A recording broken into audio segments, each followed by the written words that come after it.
क्या अगले 72 घंटों में अमेरिका ईरान पर कोई बड़ा हमला करने वाला है।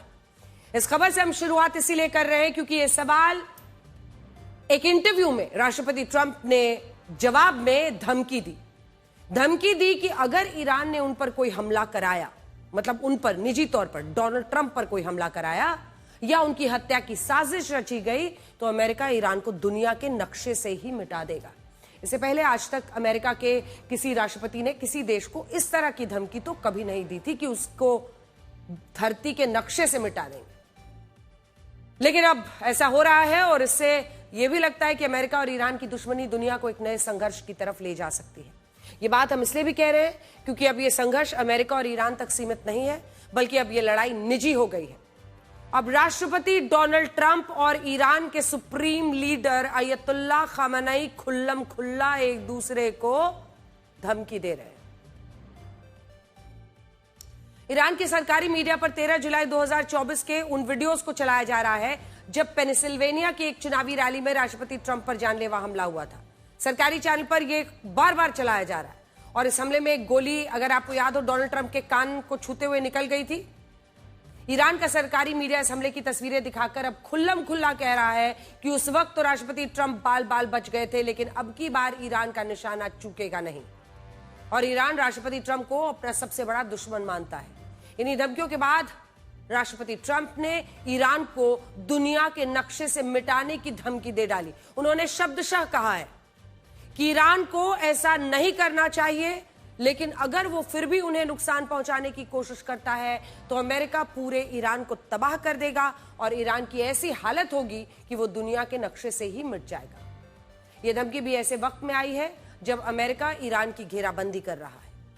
अमेरिका ने अपने 2 सबसे खतरनाक एयरक्राफ्ट कैरियर्स को फारस की खाड़ी में तैनात करने का फैसला लिया है, जिसमें Abraham Lincoln CVN-72 aircraft carrier को रवाना किया जा चुका है, जबकि दूसरे aircraft carrier Gerald R Ford को भी ईरान के पास भेजा जा सकता है। इनमें भी जेराल्ड आर फोर्ड दुनिया का सबसे बड़ा न्यूक्लियर, आप सही सुन रहे हैं, न्यूक्लियर पावर्ड एयरक्राफ्ट कैरियर है, जिसकी लागत 1,19,000 करोड़ रुपए मानी जाती है और कई रिपोर्ट्स में बताया गया है कि अगर इस एयरक्राफ्ट से अमेरिका ईरान पर हमला करता है तो सिर्फ 1 हफ्ते में ईरान पूरी तरह तबाह हो जाएगा।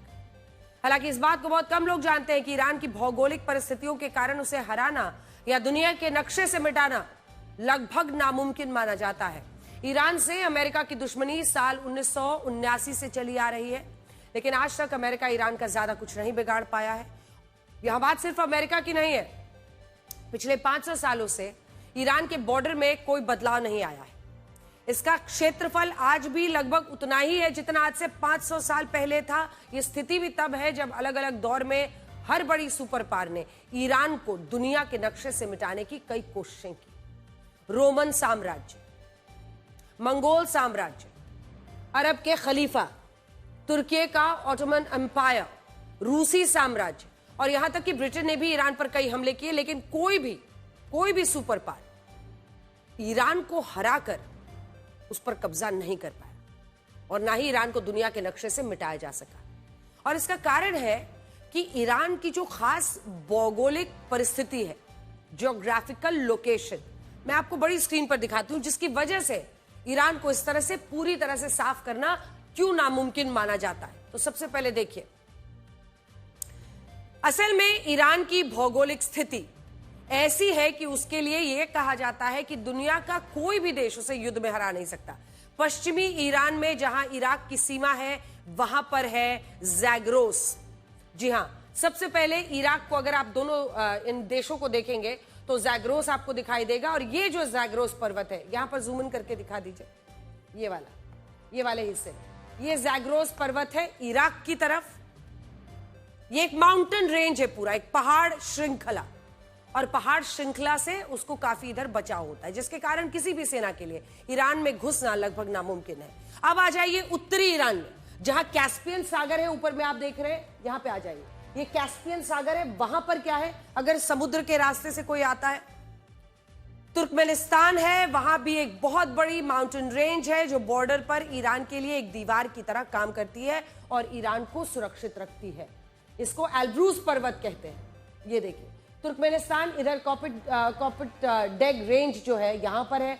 तो हर तरफ से कैस्पियन सागर के बगल में ही एल्ब्रूज पर्वत है, इधर तुर्कमेनिस्तान के साथ कोपेट डेग रेंज है, और इधर स्ट्रेट ऑफ हॉर्मूज में आप देख रहे हैं फारस की खाड़ी जो जिसको हम कहते हैं, वहां पर स्ट्रेट ऑफ हॉर्मूज, जिससे उसका यहां पर बचाव हो जाता है।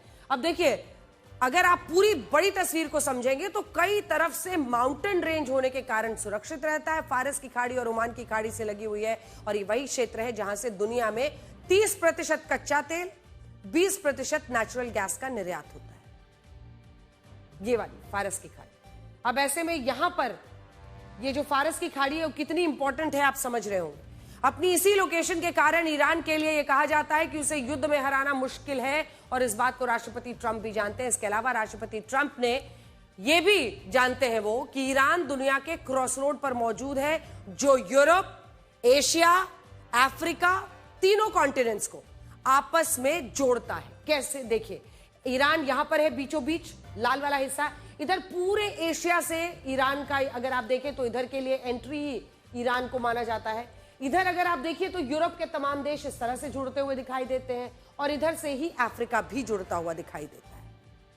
ईरान को दुनिया के नक्शे से मिटाना नामुमकिन माना जाता है। अगर बीच में ये गायब हो जाए या फिर इस पर किसी और का कब्जा हो जाए तो पूरी जो परिस्थितियां हैं वो बदलेंगी। हकीकत तो यह है कि राष्ट्रपति ट्रंप ऐसे बयान देकर ईरान पर अपना दबाव बना रहे हैं, और अमेरिका की ईरान से ये लड़ाई आज की नहीं है। बहुत इंटरेस्टिंग बात अब आपको बताने वाले हैं। साल 1979 जब ईरान में इस्लामिक क्रांति हुई, तब ईरान के शाह मोहम्मद रजा पहलवी थे और उनकी सरकार को अमेरिका का पूरा समर्थन मिला हुआ था। आज भी शाह परिवार ही वापसी करने की कोशिश कर रहा है, लेकिन जैसे ही ईरान में तख्ता पलट हुआ, रुहुल्लाह खोमैनी ईरान के सुप्रीम लीडर बने, तब से ईरान और अमेरिका दुश्मन बन गए।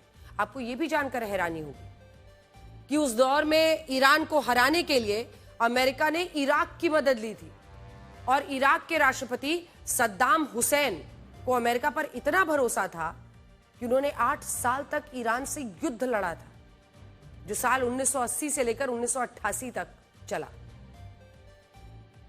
लेकिन ईरान की भौगोलिक परिस्थितियों के कारण इराक की सेना आखिर में ईरान से हार गई। बाद में अमेरिका ने सद्दाम हुसैन को ही फांसी लगवा दी, वेपन ऑफ मास डिस्ट्रक्शन ये कहकर। ये तस्वीर हम उसी की दिखा रहे हैं। इसे आप ये भी समझ सकते हैं कि अमेरिका ने आज तक क्या क्या किया वो किसी का सगा नहीं रहा है। आज भी जब राष्ट्रपति ट्रंप ईरान को दुनिया के नक्शे से मिटाने की धमकी दे रहे हैं, तब ईरान में साल 1979 की उस घटना को याद किया जा रहा है जिसने अमेरिका की पूरी दुनिया में फजीहत कराई थी। क्या थी वो घटना?